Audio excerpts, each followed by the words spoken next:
ओम भगवान आद्य श्री शंकराचार्य कृत चरपट पंजरिका स्तोत्रम अर्थात भजगोविंदम योगदास श्री जयगणेश जोशी यांचे प्रवचन. ताळतंत्र नियंत्रण. कातेष्टादश देशे चिंता वातुल तव किं नास्ति नियंता यत्स्वाम हस्ते सुदृढ निबधम बोधयति प्रभवादि विरुद्धम. तू 18 पगड देशांची चिंता कशा करता करत आहेस? वाऱ्याप्रमाणे भटकणाऱ्या गड्या, तुझ्यावर अंकुश ठेवणारे कोणी आहे की नाही? तुझे दोन्ही हात घट्ट पकडून तुला बोधप्रद उपदेश करून या भवसागराच्या विरुद्ध तुला प्रवाहित करायला कोणी आहे की नाही? 18 पगड असा शब्द वाक्प्रचारात वापरला जातो. 18 पगड म्हणजे देश, वेश, भाषा, धर्म, चालीरीती, खाणेपिणे, संस्कृती इत्यादी सर्वच बाबतीत खूप भिन्नता असणे. जगात अनेक देश आहेत, परंतु त्यांच्या चालीरीती, भाषा, वेश, धर्म इत्यादी प्रत्येक बाबतीत फार फरक आहे. आपल्या देशातून दुसऱ्या देशात गेल्यावर तेथे वावर करताना आपल्याला कसे तरीच होते. इतर देशातून आपल्या देशात आल्यावर त्यांना कसे तरीच होते. मी आफ्रिकेत 6 वर्षे राहिलो, तेव्हा मला याचा चांगला प्रत्यय आला. आम्ही सर्वजण एकमेकांजवळ इंग्रजी भाषा बोलत असूनही माझे मराठी संस्कृतयुक्त इंग्रजी उच्चार त्यांना आणि त्यांचे वांग वांग फांग फांग उच्चार मला समजायला 4 दिवस जावे लागले. महिन्याभरात अन्न 10% जमले, परंतु पिणे शेवटपर्यंत 100% भिन्नच राहिले. ते कामदेव असले तरी मी शेवटपर्यंत रामदेवच राहिलो. कपडे शिवताना कपडे घातलेले असूनही देह जास्तीत जास्त मोकळा कसा राहील, काही अवयवांना जरा जास्तच हवा कशी लागेल याची काळजी महिला घेत असत. परंतु आमच्या सौभाग्यवतींनी साडी पंजाबीचे आणि विशेष करून कुंकू मंगळसूत्राचे तंत्र शेवटपर्यंत सोडले नाही. रविवारी आम्ही समुद्र किनाऱ्यावरून घरी जेव्हा येत असू त्यावेळी तमाम मंडळी समुद्र किनाऱ्यावर जायला घराबाहेर पडत असत. कुटुंबवत्सल मित्रांसमवेत दिवसा वीकेंड साजरा करत होतो. त्यासाठी कधीही रात्र जागवली नाही. याला अपवाद म्हणजे या मित्रांच्याच अतीव दुराग्रहावरून फक्त एकदा नाईट क्लब म्हणजे काय असते ते पाहण्यासाठी त्यांच्या समवेत सहकुटुंब गेलो. तरी पूर्ण शुद्धीवर राहिल्यामुळे देहादी इंद्रिये अशुद्ध न होता घरी आलो आणि तेथे पुन्हा कधीही गेलो नाही. कमळाचे बीज चिखलात पडले तरी ते त्याची संस्कृती कधीही ढळू देत नाही आणि कधी विसरतही नाही. ते चिखलामधून वर येऊन त्याच्या स्वतःच्याच संस्कृतीचे दर्शन जगाला करून देते. यामुळे त्याला भगवंत श्रींचे चरणी सन्मान मिळतो. हे पाहून तो चिखल एखाद्या वेळी कमळाच्या फुलाजवळ संवाद साधतो आणि साफ दिलाने कबुली देतो. म्हणतो, मित्रा, तुला हे सर्व छान जमते, आम्हाला नाही जमत. आम्हाला तुझा याबाबत हेवा वाटत असला तरी तुला सलाम आहे. जगात 84 लक्ष प्रकारचे प्राणी आहेत. हे 84 लक्ष प्रकारचे प्राणी भिन्न प्रकारे जीवन जगतात. हे आपण सहज समजू शकतो, कारण प्रत्येक प्राण्याची शरीर प्रकृती भिन्न आहे. त्यामुळे हवा, अन्न, पाणी पचवण्याची प्रत्येकाची कुवत निराळी आहे. प्रत्येकाच्या देशयष्टीप्रमाणे प्रत्येकाची शक्ती भिन्न आहे. त्याप्रमाणे ते जीवन जगतात. मुंगी आणि हत्ती यांचे जीवन भिन्न असणे स्वाभाविक आहे. परंतु यातही एक वैशिष्ट्य असे आहे की जगात सर्व मुंग्या एकाच प्रकारे जीवन जगतात. जगात सर्व हत्ती एकाच प्रकारे जीवन जगतात. भारतातील कुत्रा, युरोपमधील कुत्रा आणि आफ्रिकेतील कुत्रा या सर्वांची शेपटी वाकडीच असते. ते सर्व एकसारखेच भुंकतात आणि रस्त्याने जाताना खांबाचा उपयोग सारखाच करतात. याला मानव हाच एकमेव अपवाद आहे. जगात सर्व मानवी देह एकाच प्रकारे असूनही सर्व मानव एकाच प्रकारे जीवन जगत नाहीत. येथे 18 पगड प्रकार आहेत. प्रत्येक जण स्वयंचलित आहे, स्वतंत्र आहे. प्रत्येक जण स्वयंभू असल्यासारखा आचरण करत असतो. यामुळे ताळतंत्र उरत नाही. कशाचे कशावर नियंत्रण असत नाही. कोणाचा कोणावर अंकुश राहत नाही. बहुधा याच कारणास्तव भगवान आद्य श्री शंकराचार्यांना हे स्तोत्र लिहावे असे वाटले असावे. पायाला जणू भिंगरी बांधून 18 पगड देश पालथे घालणारा म्हणजे सतत भटकत असलेला मनुष्य. आज या देशी तर उद्या त्या देशी. यात सुनियोजन असेलच असे नाही. अशा लोकांना कधी फोन केला तर प्रथम विचारावे लागते की आज आपला मुक्काम कोणत्या देशी आहे.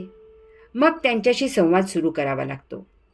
18 पगड भाषा बोलणारा म्हणजे धड एका भाषेत न बोलता सरमिसळ करून बोलणारा, हॅलो काय मजाल आहे, आज इकडे कुणीकडे, जोरू बोली सब्जी लाना है, so I have come here.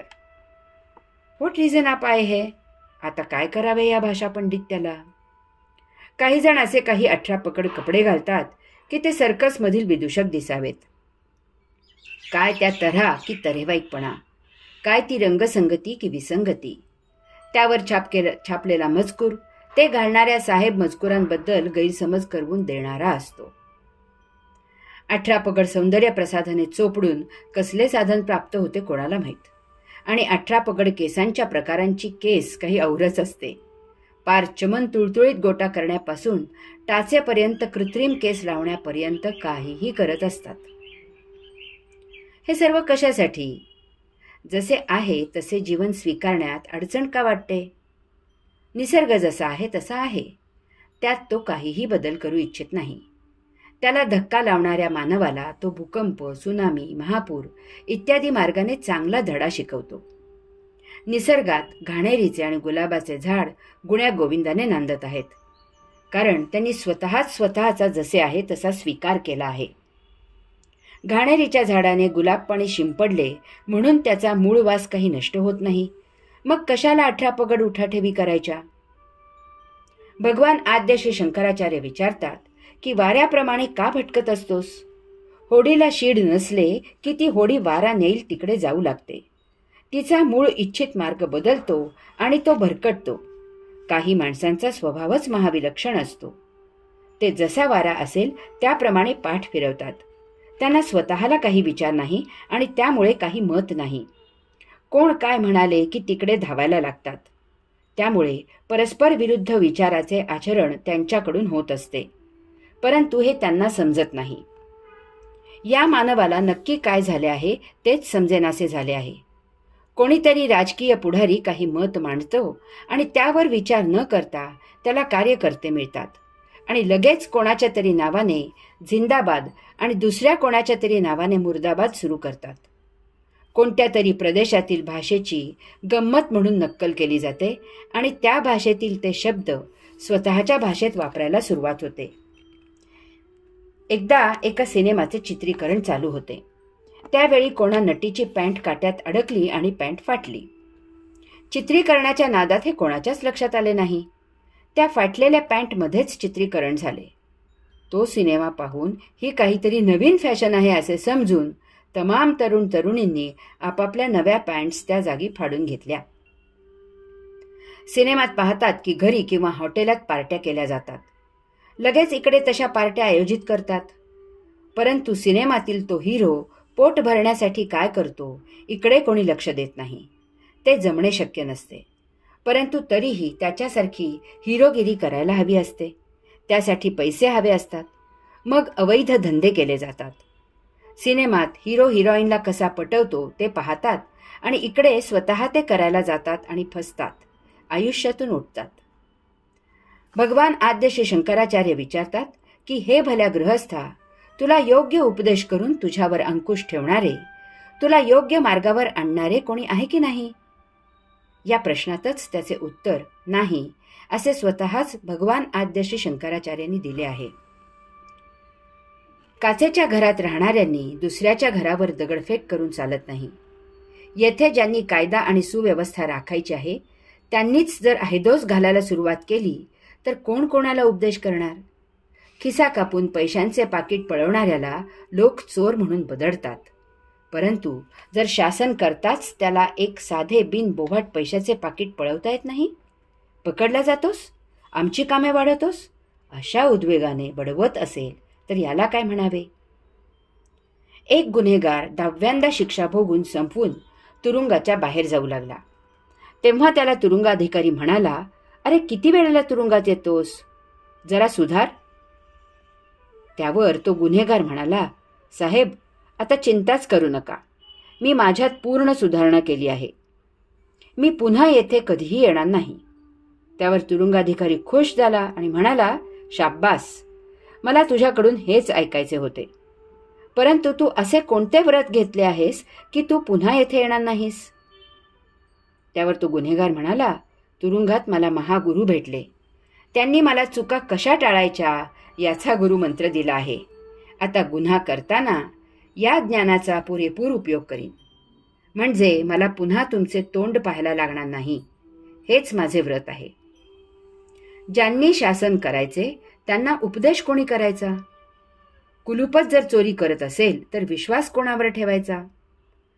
चोराला तेव्हाच पकडले जाते जेव्हा तो केलेल्या चोरीतील ठरलेला वाटा इमानदारीने आणून देईनासा होतो. 100 चोऱ्या कशा, कोठे, केव्हा करायच्या? त्यातील कोणत्या 20 चोऱ्या पकडायच्या? त्यात सहभागी झालेली किती आणि कोणती माणसे तुरुंगात पाठवायची? हे चोर आणि शासनकर्ते एकत्र बसून ठरवतात. एवढेच काय, तर त्या 20 चोऱ्या पकडल्यामुळे त्या शासनकर्त्याला मिळालेल्या बक्षिसीत त्या चोराचाही वाटा असतो. त्यासाठी देत असलेल्या राष्ट्रपती पारितोषिक समारंभात टाळ्या पिटायला या चोराचीच माणसे गर्दी म्हणून आणलेली असतात. चोर, शिपाई, जनता या सर्वांचे कसे कल्याण होते. यावर उपाय एकच आहे की ज्याला यामधून दूर व्हायचे आहे, बाहेर पडायचे आहे, स्वतःला सुधारायचे आहे, त्याने या सर्वाच्या अतीत निघून गेले पाहिजे. तरच हे शक्य आहे. त्यासाठी भगवान आद्य श्री शंकराचार्य प्रश्नरूपाने उपाय सुचवत आहेत की तुझे दोन्हीही हात घट्ट पकडून तुला बोधप्रद उपदेश करून या भवसागराच्या विरुद्ध तुला प्रवाहित करायला कोणी आहे की नाही? यासाठी तुझे दोन्ही हात घट्ट पकडून तुला वाटचाल करावी लागेल. नाहीतर एका हाताला गुन्हा करायला दुसऱ्या हाताने मदत करायची, एका हाताने चूक करायची आणि दुसऱ्या हाताने ती पुसून टाकायची, एका हाताने गुन्हा करायचा आणि दुसऱ्या हाताने त्याला शिक्षा करायची. नाही, असे करून गुन्हेगारी समूळ नष्ट होत नाही, ती जास्तच जोमाने फोफावते. यास्तव तुझे दोन्ही हात परमात्म्याच्या चरणी जोडले गेले पाहिजेत. तुझ्या दोन्ही हातांनी टाळ्या वाजवत किंवा तबला मृदुंग वाजवत भजनाचा ठेका धरला गेला पाहिजे. तुझ्या दोन्हीही हातांच्या करांजलीमधून परमात्म्याच्या चरणी फुले वाहिली गेली पाहिजेत. तुला बोधप्रद उपदेश केला गेला पाहिजे. या विश्वात बोध म्हणजे फक्त आत्मबोध. यामुळे बोधप्रद उपदेश फक्त परमात्म्याचाच असतो. असा उपदेश भौतिक भवसागरात पोहताना भौतिकाची दिशा बदलून आत्मप्रवाहाची दिशा धरायला लावतो. भौतिकापासून पळून जाता येत नाही, कारण देह जीवित ठेवण्यासाठी भौतिकाची गरज असते. यास्तव भौतिकातच राहायचे, परंतु आपल्या प्रवाहाची फक्त दिशा बदलायची. संसारवेल फोफावणारी दिशा बदलून योगधामाची दिशा पकडायची. योग साधना, उपासना करायची, जपजाप्य करायचे, ध्यान समाधी साध्य करायची, आध्यात्मिक ग्रंथांचे वाचन मनन करायचे, सदा सत्संग करायचा, सतत असे काही करायचे की जेणेकरून आपल्या जीवनाचे तारू सतत योगधामी प्रवाहित होत राहील. ओम तत्सत त्वम असि.